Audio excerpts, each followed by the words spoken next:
अस्सलामुअलैकुम दोस्तों, मेरा नाम है वकास हैदर और आप देख रहे हैं हैदर टीवी। दोस्तों, दुनिया में अनगिनत ऐसे मास्टर शेफ्स मौजूद हैं जो कि अपनी यूनिक डिशेस और कुकिंग स्टाइल से लोगों को इम्प्रेस करते हैं। पर आमतौर पर इन खानों को बनाने का तरीका तकरीबन एक जैसा ही होता है। लेकिन आज की इस वीडियो में मैं आपको दुनिया के सबसे अनयूजुअल कुकिंग मेथड्स के बारे में बताने जा रहा हूँ। तो शुरू करते हैं अपना काउंटडाउन।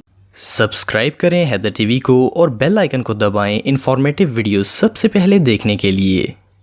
नंबर 8, कुकिंग विद लावा। दोस्तों, बारबेक्यू हमारे यहाँ बहुत ही फेमस डिश मानी जाती है। अक्सर जब हम किसी के घर दावत पर जाते हैं या फिर कोई स्पेशल ओकेजन होता है तो बारबेक्यू डिशेस का खास तौर पर एहतमाम किया जाता है ताकि इस ओकेजन का मजा दुबाला हो सके। आमतौर पर जब बारबेक्यू का जिक्र आता है तो हमारे जहन में कोयले का ही तस्वर आता है, क्योंकि ये डिश कोयले पर ही पकाई जाती है, फिर चाहे वो चिकन हो, मटन या फिर बीफ। लेकिन क्या आपने कभी किसी मीट को लावा के ऊपर पकते हुए देखा है? सुनने में तो ये बात इम्पॉसिबल लगती है, लेकिन सिराकुइस यूनिवर्सिटी के स्टूडेंट्स ने अपने एक लावा प्रोजेक्ट के दौरान लावा के ऊपर मीट कुक करने का फैसला किया ताकि ये देखा जा सके कि कौन सा स्टूडेंट इसे परफेक्टली कुक कर सकता है। इन्होंने एक आर्टिफिशियल वोल्केनो बनाया जिसका साइज तकरीबन एक कार के बराबर था और इसके अंदर मसनूई लावा भरा हुआ था। इन्होंने इसके अंदर मीट कुक करना शुरू कर दिया। देखते ही देखते इस ग्रिल का टेम्परेचर 2000 डिग्री फ़ारेनहाइट तक पहुंच गया था, जो कि एक ट्रेडिशनल ओवन के मुकाबले में डबल टेम्परेचर से भी ज्यादा था। ये दुनिया का सबसे हॉटेस्ट बारबेक्यू था और इसका टेस्ट भी नॉर्मल बारबेक्यू के मुकाबले में कहीं ज्यादा अच्छा था। इसके बाद इन्होंने एक और अनयूजुअल एक्सपेरिमेंट किया जिसके अंदर इन्होंने मीट को बगैर ग्रिल के ही यूं ही लावा के अंदर फेंक दिया। इन स्टूडेंट्स के मुताबिक इस मीट का टेस्ट पहले वाले बारबेक्यू से भी ज्यादा अच्छा था। कुकिंग का यह तरीका सच में बहुत वियर्ड है। Number 7, cooking with car engine. दोस्तों, ज्यादातर लोग ये समझते हैं कि कुकिंग करने के लिए चूल्हा और आग सबसे ज्यादा जरूरी होते हैं, लेकिन अब ये कॉन्सेप्ट काफी पुराना हो चुका है। दुनिया में कुछ लोग ऐसे भी हैं जो इन दोनों चीजों के बगैर भी काफी अच्छी कुकिंग कर सकते हैं। ये जो अनयूजुअल कुकिंग मेथड आप देख रहे हैं, इस मेथड को कुकिंग विद इंजन का नाम दिया गया है। इस तरीके को सबसे पहले ट्रक ड्राइवर्स ने इन्वेंट किया था और अब तो अक्सर लॉन्ग ट्रिप्स पर जाने वाले लोग अपनी भूख मिटाने के लिए ये तरीका इस्तेमाल करते हैं। इस मेथड में जो चीज कुक करनी हो, इसे तमाम मिसाले वगैरह लगाकर एक एल्यूमिनियम फॉइल में बंद कर दिया जाता है और फिर इसे कार के इंजन के ऊपर रख दिया जाता है। जैसे जैसे गाड़ी चलती है, कार का इंजन हीट पकड़ता है और इस पर रखा फूड कुक होना शुरू हो जाता है। सफर के दौरान ये सबसे इजी टाइम सेविंग एक्सपेरिमेंट साबित होगा, क्योंकि इसमें आपको गाड़ी रोककर लकड़ियां भी जलाने की जरूरत नहीं पड़ती और ना ही खाना पकाने के लिए टाइम वेस्ट करना पड़ता है। इससे सफर भी जारी रहता है और खाना भी पकता रहता है। आप इस पर अपनी मर्जी से जो चाहे पका सकते हैं, जैसे कि अंडा, सब्जी और इवन की गोश्त भी। ज्यादातर लोग इस तरह से कुकिंग करना बहुत ही ऑड समझते हैं, क्योंकि इंजन एक बहुत ही गंदी जगह तस्वर की जाती है। लेकिन इस तरह कुकिंग करने वालों का कहना है कि अगर आपका फूड अच्छी तरह पैक्ड हो तो यह तजर्बा आपके लिए किसी एडवेंचर से कम नहीं होगा।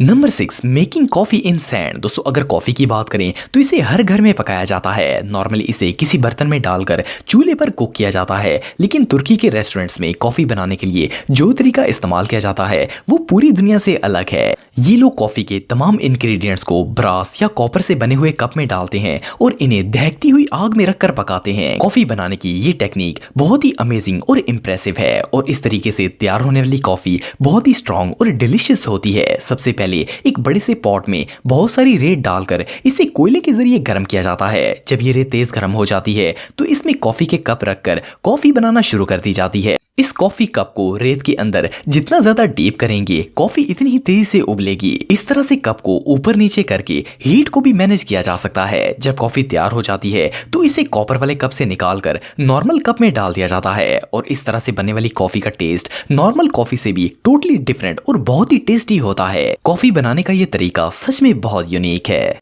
Number 5, cooking with blow torch. दोस्तों, वैसे तो कुकिंग बहुत से तरीकों से की जा सकती है और आजकल तो इतने अजीबोगरीब तरीकों से खाने बनाए जाते हैं जो इंसान के वहमो गुमान में भी नहीं होते। ये तरीका भी इन्हीं में से एक है। इस मेथड में खाने को ब्लो टॉर्च के जरिए पकाया जाता है। इस तरीके से कुकिंग करने के लिए ब्रेंजोमैटिक TS4000 यूज किया जाता है, जिसके साथ एक स्टैंडर्ड प्रोपेन कैनिस्टर जोड़ दी जाती है। सबसे पहले जिस मीट को आपने ब्लो टॉर्चिंग के जरिए कुक करना हो, इसे एक जिप लॉक बैग में डालकर 3 से 6 6 घंटे के लिए फ्रीज होने के लिए रखा जाता है ताकि ये अच्छी तरह जम जाए। अगर इसे पूरी रात फ्रीजर में रखा जाए तो और भी ज्यादा अच्छा है, क्योंकि मीट जितना ज्यादा फ्रीज होगा कुकिंग इतनी ही अच्छी होगी। इसके बाद इस मीट को मेटल के किसी बर्तन में रखा जाता है और ब्लो टॉर्च को ऑन करके नोजल की मदद से मीट को तब तक पकाया जाता है तब तक इसकी सरफेस ब्राउन कलर की ना हो जाए। आप बिलीव नहीं करेंगे कि इस मेथड से मीट बिल्कुल रियल बारबेक्यू की तरह पकता है और इसका टेस्ट भी बिल्कुल बारबेक्यू जैसा ही होता है। ये रियली अनबिलीवेबल है। Number 4, fish sauce. दोस्तों ये जो लिक्विड आप देख रहे हैं ये असल में फिश सॉस है, जिसे वियतनाम की सबसे फेमस डिशेस में शुमार किया जाता है। बल्कि ये कहना गलत नहीं होगा कि वियतनाम में कोई भी खाना इस फिश सॉस के बगैर अधूरा समझा जाता है। वियतनाम के लोग इस मछली की चटनी को सदियों से अपने खाने के साथ यूज करते आ रहे हैं। ये लोग इस मछली की चटनी को न्यूक माम कहते हैं। ये वियतनाम के हर किचन का एक जरूरी इंग्रेडिएंट है। ये बहुत ही टेस्टी होती है और हेल्थ एक्सपर्ट्स के मुताबिक ये सेहत के लिए भी बहुत ही अच्छी होती है। वैसे तो इस सॉस को बनाने के लिए कई किस्म की मछलियां यूज की जाती हैं, लेकिन एनकोवी फिश इसके लिए बेस्ट मानी जाती है। इस मछली को बनाने के लिए पहले मछली को साफ किया जाता है और फिर नमक लगाकर लकड़ी के बड़े बड़े कंटेनर्स में रखकर इन्हें मजबूती से बंद कर दिया जाता है और हफ्ते में एक बार इनके ढक्कन उतार कर इन्हें अच्छी तरह हिलाया जाता है। आप बिलीव नहीं करेंगे कि सॉस को बनने में तकरीबन 1 साल का अरसा लगता है और इस दौरान इसे मिट्टी, बारिश और कीड़ों वगैरह से बचा कर रखना पड़ता है। इस तरह से तैयार होने वाली चटनी ब्राउन या रेड कलर की होती है और इसका जायका बिल्कुल नमकीन मछली के गोश्त जैसा होता है। इसे ना सिर्फ वियतनाम बल्कि दुनिया के और भी बहुत से ममालिक में बहुत शौक से खाया जाता है। एनीवे जो भी हो, ये सॉस सच में बहुत अनयूजुअल है।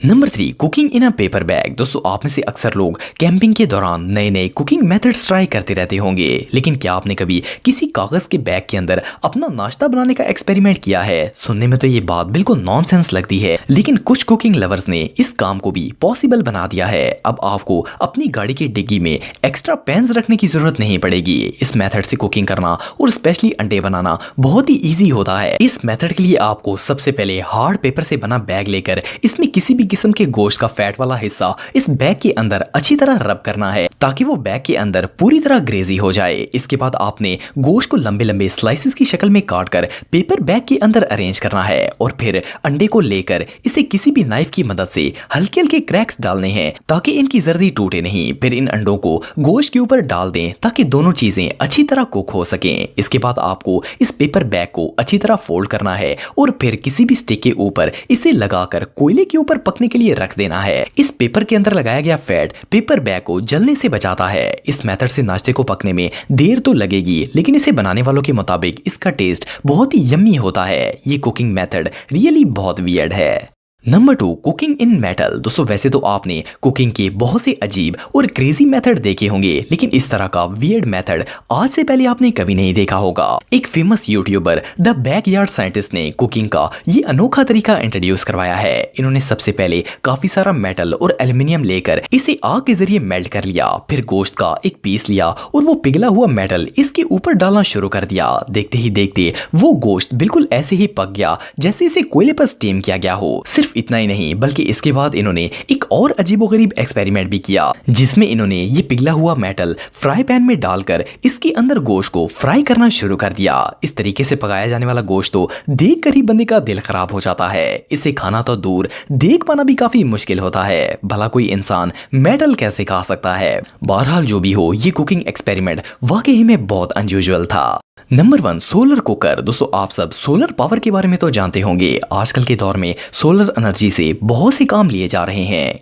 इसके बहुत से फायदे हैं। मिसाल के तौर पर बिजली जाया नहीं होती और ये इको फ्रेंडली भी होती है, इसीलिए हमारे माहौल को भी साफ रखती है। वैसे तो आपने सोलर एनर्जी पर चलने वाली बहुत सी चीजें देखी होंगी, लेकिन क्या आपने कभी सोलर पावर से चलने वाला चूल्हा देखा है? ये जो चूल्हा आप देख रहे हैं इसका नाम सोलेरियो है और इसे स्विट्जरलैंड की एक साइंटिस्ट हार्स दी स्विसर ने इन्वेंट किया है। ये चूल्हा सूरज की रोशनी से हीट हासिल करता है और आपके फूड को पकाता है। इसे डायरेक्ट सूरज की रोशनी में रखा जाता है और इसके अंदर एक ही वक्त में बहुत से लोगों का खाना बनाया जा सकता है। इसके लिए आपको ना तो बिजली की जरूरत पड़ती है और ना ही गैस या फिर फ्यूल की। ये चूल्हा बेसिकली एक सोलर पैनल है जिसके ऊपर पोर्टेबल ग्रिल लगाई गई है। इस ग्रिल के अंदर वाले हिस्से का कलर ब्लैक रखा गया है क्योंकि काला रंग सूरज की रोशनी को अपने अंदर सबसे ज्यादा जज़ब करता है। आप इस कुकर को इजीली अपनी कैंपिंग ट्रिप पर भी लेकर जा सकते हैं और इसमें इजीली खाना बनाया जा सकता है।